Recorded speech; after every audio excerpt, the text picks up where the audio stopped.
नमस्कार, मैं आदर्श और आप देख रहे हैं देश प्रदेश खबर।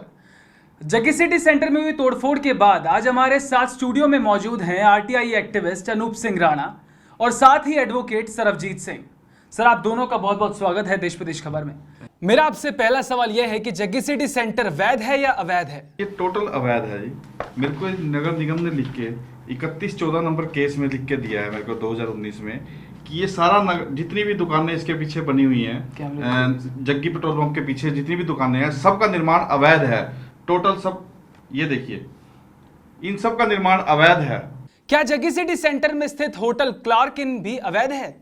वो भी टोटल अवैध है। ये अर्बन लोकल बॉडी जो कि अपना कॉर्पोरेशन वाली जो अर्बन लोकल बॉडी है, उसने हमें लिख के दिया हुआ है आरटीआई के माध्यम से कि इसका कोई बिल्डिंग प्लान क्लार्क इन का कोई भी नहीं है। जग्गी सिटी सेंटर के मालिक सीएलयू दिखा रहे हैं, उसका क्या मसला है? सर, सीएलयू तो उनके पास जब दी थी तो वो दिखाते हैं 4476 स्क्वायर मीटर की, जिसमें उन्हें मिली थी approval for the building plan for motel without banquet hall, motel without banquet hall के बगैर मिली थी, जिसमें ये अपना जो ये लिखा गया था कि जब उन्होंने नक्शा, सीएलयू मिली थी उनको नक्शा देना था, नक्शा जो दिए उन्होंने खारिज कर दिया और वापस भेज दिया था। उसके बाद उन्होंने पत्राचार के द्वारा 21/11/2017 को कॉर्पोरेशन के कमिश्नर ने प्रिंसिपल सेक्रेटरी टू गवर्नमेंट को चिट्ठी लिख के बताया कि जो नक्शे उन्होंने भेजे थे वो फ्रेंड्स कॉलोनी के थे। जो फ्रेंड्स कॉलोनी और उस दोनों के दोनों फ्रेंड्स कॉलोनी और सेना नगर दोनों के दोनों 3 किलोमीटर के लगभग डिस्टेंस पे हैं, दोनों बहुत दूर हैं। इसलिए इन्होंने मिस रिप्रेजेंटेशन करी थी, जिसकी वजह से उन्होंने सुरेंद्र वर्मा जो तत्कालीन बिल्डिंग इंस्पेक्टर था उस टाइम का, और उसके खिलाफ कार्रवाई करते हुए उसे चार्जशीट करा था। सर, इस जग्गी सिटी सेंटर के फर्जीवाड़ा में और कौन कौन से अधिकारी शामिल हैं? सर, ये सारे के सारे जो शुरुआत करवाई है वो डीडी गौतम जी ने करवाई है, जो डिप्टी कमिश्नर रहे हैं अंबाला के, पुराने डिप्टी कमिश्नर। उनके नाम पे यहाँ पे 30 नंबर दुकान है और 31 नंबर दुकान है। ये उनका मेरे को पता लगा लीज डीड से, जिसमें डीडी गौतम जी 30 नंबर दुकान के मालिक हैं। डीडी गौतम जी ने ही सारा फर्जीवाड़ा करवाया है, और आज के टाइम में डीडी गौतम जी का परिवार वाले तहसील में बैठे हैं, सारा रिकॉर्ड ध्वस्त करके उन्होंने जग्गी सिटी सेंटर बनवाया है। डीडी गौतम जी का भतीजा अभिनव गौतम यहाँ खुद मालिकाना हक लिए इसमें दुकानें किराए पे लिए बैठा है। 5-5 दुकानें उन्होंने ले रखी हैं किराए पे, और ये रेंट डीड 5581 नंबर बोलती है। मैं कुछ नहीं बोल रहा, सब आरटीआई में लिया हुआ है। 5581 नंबर रेंट डीड अभिनव गौतम जी के नाम रजिस्टर्ड है। वाहेगुरु ग्लोबल उसके मालिक बने हुए हैं ये, और इन्होंने सारा तहसील का रिकॉर्ड ध्वस्त किया। उसके बाद उसकी पैरवी करने के लिए, ताकि कोई आगे इनके ऊपर कोई कार्रवाई ना हो, उन्होंने उसको बिठा दिया है अभिनव गौतम को, डीडी गौतम जी ने। डीडी गौतम जी ही सारा खेल खेल रहे हैं।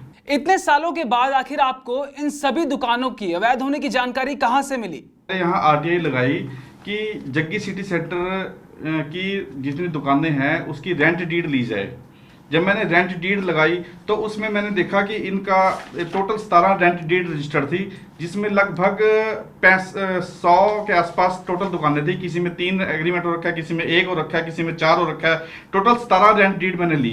उन 17 रेंट डीड्स में मैंने देखा कि टोटल जो मिस रिप्रेजेंटेशन का रखा है, पहले पेज पे जो एड्रेस दे रखा है वो उन्होंने दे रखा है सेना नगर का, और लास्ट में जो प्रॉपर्टी एड्रेस देते हैं वो देते हैं फ्रेंड्स कॉलोनी।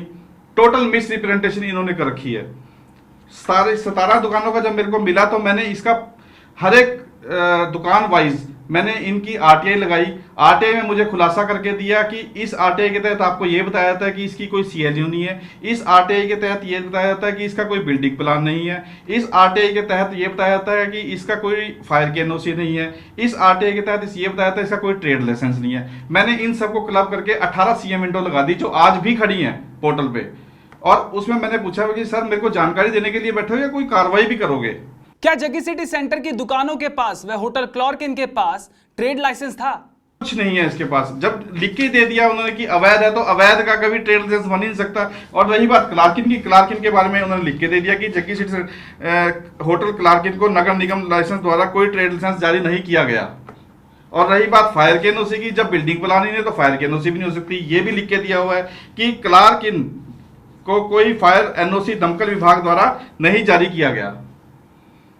तो सर इस जग्गी सिटी सेंटर को रेगुलाइज करने के लिए क्या परमिशन जो चाहिए हमें?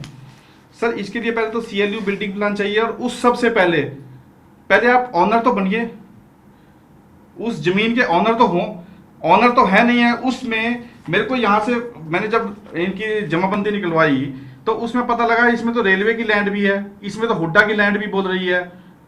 2/22/1 जो है लैंड महकमा रेल मंत्रालय के नाम बोलती है, 5/8/1 जो है वो बोलती है रेलवे के नाम पे, और ये 5 मुश्किल का 7/1/2 ये बोलती है 1 कनाल 17 मरले हुड्डा की।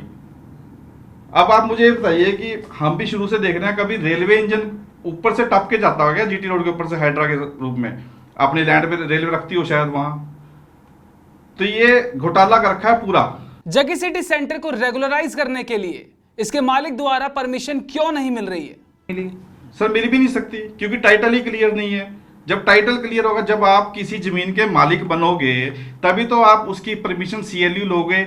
जब CLU मिलेगा तब बिल्डिंग प्लान मिलेगा।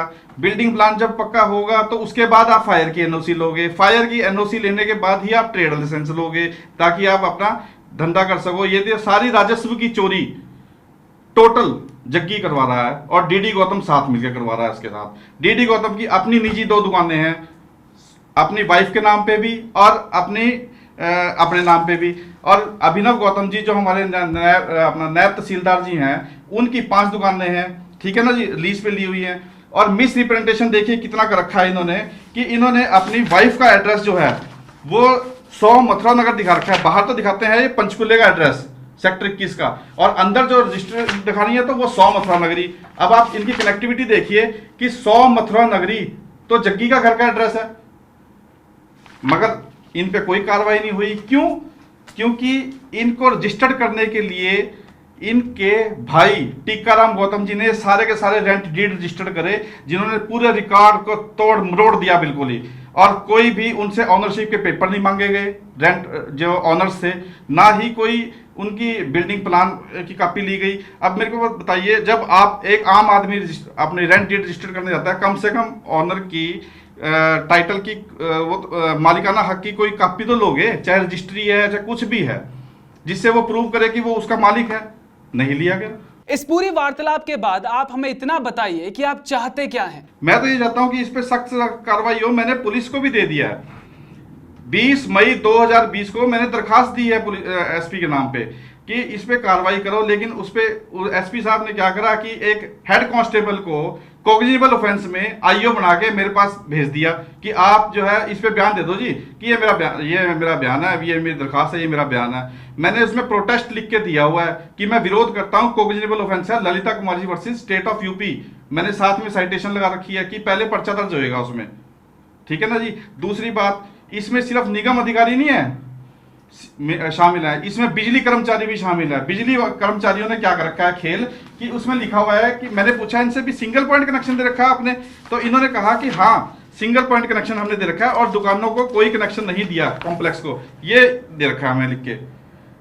जबकि single point connection approved project को मिलता है। अप्रूव्ड प्रोजेक्ट मतलब जिसका CLU, बिल्डिंग प्लान, फायर की NOC या ट्रेड लाइसेंस सब कुछ हो, उसके बाद आप बिजली कनेक्शन दोगे।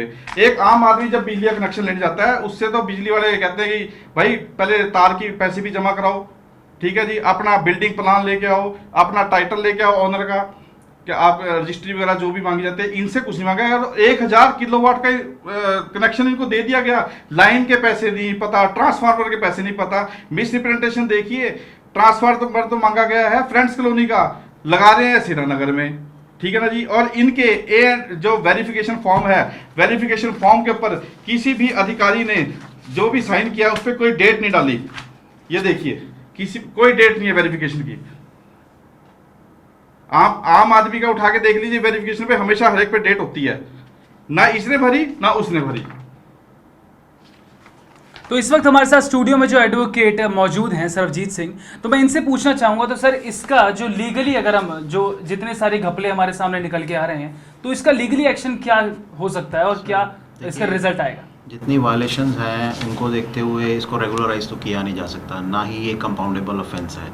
इसके लीगल कॉन्सिक्वेंसेस तो यही हैं कि इसको सील किया जाए और इसको डिमोलिश किया जाए। तो सर इस वक्त हमारे साथ आरटीआई एक्टिविस्ट ने और साथ ही हमारे साथ जो एडवोकेट स्टूडियो में मौजूद थे, इन्होंने दोनों ने अपनी राय रखी और दोनों की राय सुनने के बाद एक चीज का सामने आ रही है कि जो जग्गी सिटी सेंटर है इसके अंदर काफी घपला हो चुका है, जिसके चलते जो एडवोकेट है उन्होंने ये राय दी है कि इसको कंप्लीटली सील कर दिया जाए।